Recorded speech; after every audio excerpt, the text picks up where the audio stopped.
So I can only tell you this. There is a parable that Jesus talks about. He speaks of a guy that owns a vineyard. And he goes at the beginning of the day and he hires the choice people. And he goes them, takes them back to the vineyard, puts them to work. About mid-morning, he goes out, he hires some more. The next bunch that are the ones that look the best.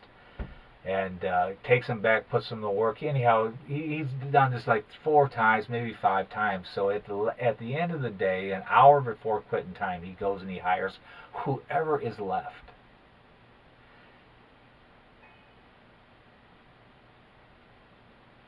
Puts them to work for that hour.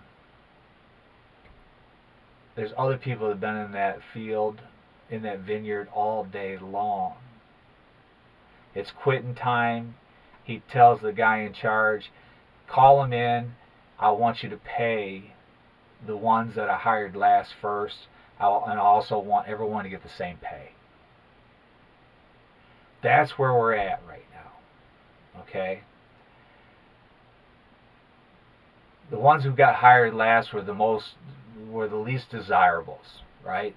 For you church folk that have been sitting in the pew for 30 years, you've been looking at them, shaking your finger at them. They got hired last, okay? But they're going to get paid first because they're not going to be hung up on that things aren't the way that I always thought that they were. For them, the truth that's going to come out is going to be it's going to be easy for them to receive it because it's just going to make sense. For the ones who got hired at the beginning of the day, which are the ones that have been sitting in the church their whole life and been part of the tradition of man, you're not going to want to receive this right away. You'll be some of the last to receive it, but everyone gets paid the same. I remember when I first heard that parable, I'm like, oh, that's wrong. That's wrong. That's wrong. Who would do that? And I remember even talking to some people about it, talking about how I feel that's wrong. And they were like, well, he's God. He'll do what he wants. That's God. You just got to... And I'm like, no. And I would say, no, bullshit. That's wrong. These people work 10 times as much, and then they have to wait and get paid last. It's just wrong. And so... now that I'm actually at a place in my journey with the Lord where I see what was being said.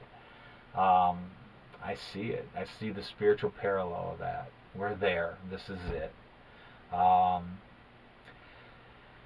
So I struggle with, do I talk to the newbie only?